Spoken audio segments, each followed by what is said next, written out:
Chers élèves, donc faites attention de ne pas commettre les mêmes erreurs que les précédents. Donc, vous avez un cours qui est très intéressant, très important, c'est le cours de l'oxydoréduction. Donc, c'est très important, il faut le revoir avant de commencer la deuxième année bac.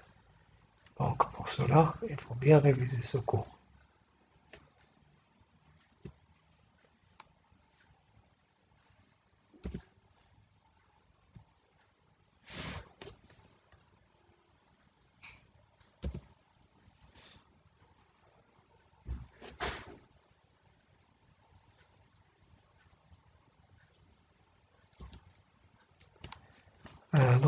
Pour commencer, il faut tout d'abord définir, savoir les quatre définitions. C'est quoi un réducteur? Donc, un réducteur, par définition, c'est toute espèce chimique capable de perdre un électron ou plus. Et l'oxydant, c'est le contraire. C'est toute espèce chimique capable de gagner un électron ou plus. Alors que la réduction, c'est un gain d'électrons au cours d'une réaction chimique. Et l'oxydation, c'est une perte des électrons au cours d'une réaction chimique. Ça veut dire quoi? Un réducteur va subir une oxydation, c'est-à-dire lorsqu'il perd des électrons, donc c'est une perte d'électrons, donc c'est une oxydation. Alors que l'oxydant, il accepte des électrons, donc c'est un gain d'électrons, donc c'est une réduction. C'est-à-dire l'oxydant subit une réduction et le réducteur subit une oxydation. Une réaction chimique, c'est quoi? C'est un transfert des électrons entre les réducteurs qui donnent les électrons et l'oxydant qui capte les électrons. Donc c'est la réaction d'oxydoréduction, c'est un transfert d'électrons. Le réducteur perd les électrons et l'oxydant les accepte et les capte.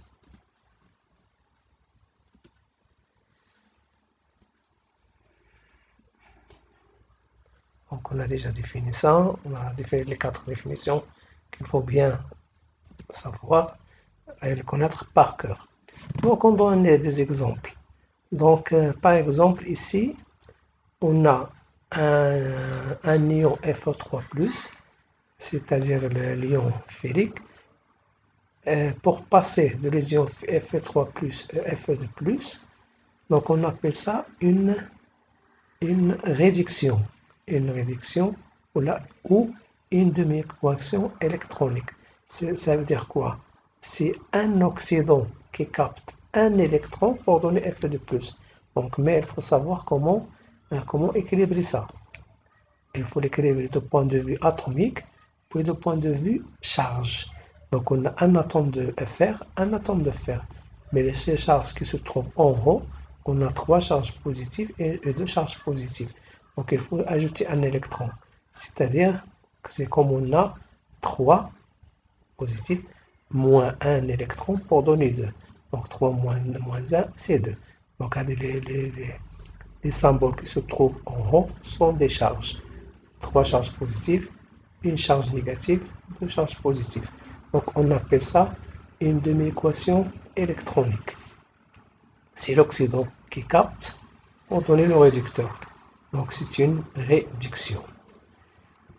Donc cette équation, demi-équation, elle est équilibrée de point de vue charge et atome.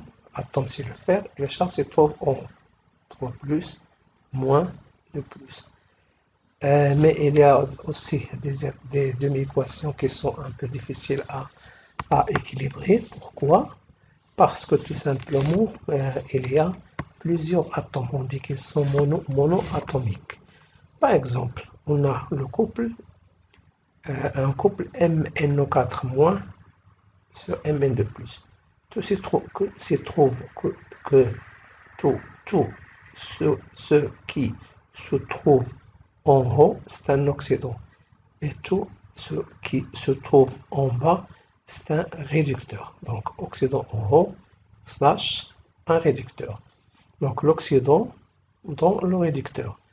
Mais pour trouver ce qu'on appelle une équation, demi-équation équilibrée de point de vue atomique et électronique, il faut suivre une procédure qui est un peu Comme rappel, puisque vous l'avez déjà vu en première année, c'est-à-dire l'année dernière. Donc, qu'est-ce qu'on fait? On suit les étapes suivantes. Tout d'abord, il faut équilibrer, pour équilibrer la demi-équation de MnO4 moins Mn2+, c'est-à-dire l'ion permanganate et l'ion manganèse. On écrit en premier l'oxydant, qui se trouve le premier, et l'autre côté, on écrit le réducteur. On a un atome, on fait de la conservation de l'élément chimique. On a un atome de manganèse, un atome de manganèse. Donc, du point de vue manganèse, c'est équilibré. Mais on a ici 4 atomes d'oxygène et à gauche, à droite, il n'y a pas d'atome d'oxygène. Donc, pour équilibrer les atomes d'oxygène, on les ajoute sous forme de H2O, c'est-à-dire de molécules d'eau. Pourquoi? Parce que tout simplement, le milieu est aqueux, c'est-à-dire pour faire avoir une solution de permanganate de potassium, il faut ajouter de l'eau. Donc, on va équilibrer les atomes d'oxygène avec de l'eau. Donc, on va ajouter à droite 4 molécules de H2O. Pourquoi? Parce qu'elle contient 4 atomes d'oxygène. Donc, on a à équilibrer les 4 atomes d'oxygène à gauche avec 4 fois 1, 4 atomes d'oxygène. Donc, c'est équilibré. Mais en ajoutant 4 H2O, on a aussi ajouté 4 fois 2, c'est-à-dire 8 atomes d'hydrogène à droite, c'est-à-dire dans les produits, et qu'on n'a pas dans les réactifs. Donc il faut ajouter 4 fois 2 atomes d'hydrogène à gauche, mais ce n'est pas de l'hydrogène, on les ajoute sous forme de H+, parce qu'il s'agit d'un milieu acide. Vous dites toujours que le milieu est acide. Donc, dans le milieu basique, c'est autre chose. On va voir ça plus tard. Donc, en milieu acide, on ajoute à gauche 4 fois 2, c'est 8H+, parce que c'est le milieu est acide. C'est ce qu'on va voir ici. Donc, on équilibre les atomes, la conservation de l'élément d'hydrogène H. On a 4 fois 2, c'est 8 atomes d'hydrogène. Donc, on va les ajouter à gauche, c'est-à-dire dans les réactifs, sous forme de 8H+, c'est-à-dire 8 protons. Donc, on a équilibré maintenant les atomes. Mn, c'est-à-dire le manganèse. Mn, on a un atome de part et d'autre. L'oxygène, c'est 4. 4 fois 1, c'est 4 oxygènes. L'hydrogène, 4 fois 2, c'est 8. 4 fois 1, c'est 8. On a maintenant équilibré les atomes. Donc, il nous reste les charges. Donc, pour équilibrer les charges, près de l'oxygène, de l'oxydant, on ajoute un certain nombre d'électrons, un électron à n, ce qu'on va chercher avec une équation. Comment on écrit cette équation? Ça, c'est l'équilibre de la charge, c'est-à-dire on ne tient plus compte des atomes, on tient compte seulement des charges. Les charges, c'est ce qui se trouve en haut et à droite, les charges. Donc, par exemple, moins, plus, mais avec 8 c'est un facteur commun de l'hydrogène et de la charge. Donc, on écrit c'est moins 1, mais à 4, c'est 4 atomes d'oxygène, mais moins 1, c'est la charge de tous l'ion MnO4. Donc, c'est moins 1, 8 fois moins plus 1, c'est moins plus 8, n fois moins 1, il y a un moins ici, c'est moins n, est égal à 2. Il n'y a pas de coefficient ici, c'est égal à 2. Donc, on fait passer n de l'autre côté, on fait passer de l'autre côté, ça donne n est égal à 5. Donc, on va remplacer n par 5. Et on obtient l'équation, la demi-équation équilibrée du point de vue charge et atome du couple MnO4- Mn2+, c'est-à-dire le manganèse et permanganate.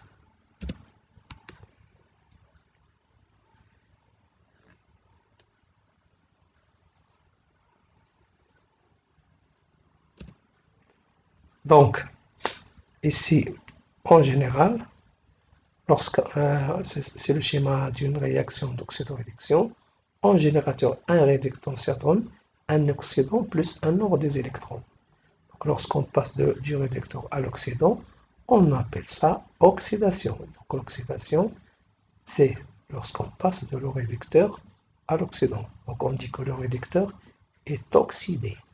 Mais lorsqu'on passe de l'oxydant qui gagne des électrons pour passer au réducteur, on appelle ça une réduction.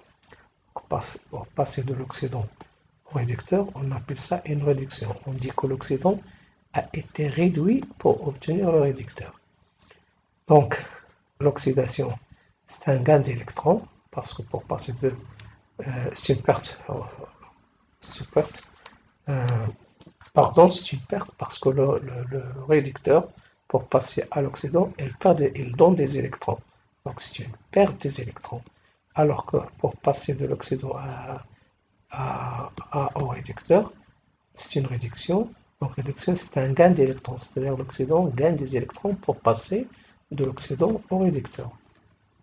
Et c'est un tableau qui contient plusieurs exemples de demi-équations de la réaction d'oxydoréduction. Par exemple, j'ai un couple H plus H2. H plus, c'est l'oxydant. En bas, c'est le réducteur. Donc, l'oxydant, c'est H plus. Le réducteur, c'est H2. Donc, l'oxydant H plus, pour donner H2, donc il faut équilibrer ça, parce qu'on a deux atomes d'hydrogène. Donc, il faut multiplier H par 2. En multipliant H par 2, on obtient, parce que A2, c'est un facteur commun de l'hydrogène et de la charge. Donc 2H+, on doit ajouter 2 électrons pour équilibrer cette demi-équation, pour qu'elle soit équilibrée du point de vue charge électronique. Donc on ajoute 2 électrons, donc l'oxydant toujours gagne des électrons. L'oxydant, qui est le premier, il gagne toujours des électrons pour donner le réducteur. La même chose pour Mn, donc ça c'est en général. Lorsqu'on a un métal, c'est-à-dire un métal c'est ça, solide, le cation c'est un ion. Toujours le l'ion, il gagne un certain nombre des électrons, N électrons, pour donner le métal. C'est-à-dire par exemple, on prend des exemples, par exemple l'aluminium, Al3+, plus 3 électrons pour donner Al. Ou par exemple Fe2+, plus 2 électrons pour donner Fe. Donc lorsqu'il s'agit d'émettre, c'est assez simple. Alors que pour les ions Fe3+, Fe2+, Fe3+, c'est l'oxydant, donc il doit gagner quelque chose, un certain nombre d'électrons pour donner Fe2+. Autrement dit, 3, on va retrancher combien pour avoir 2. Donc on écrit 1 plus électron, c'est-à-dire comme on retranche 1, une charge pour avoir 2. Donc 3 moins 1, c'est 2.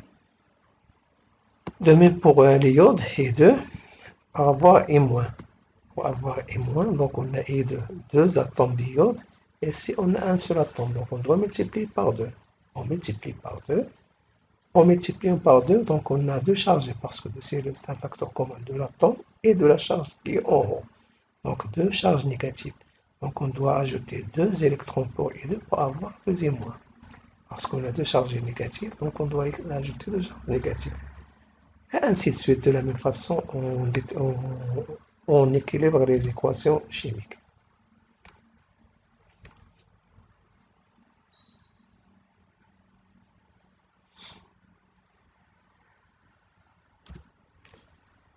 En général, comme on écrit une équation d'oxydoréduction.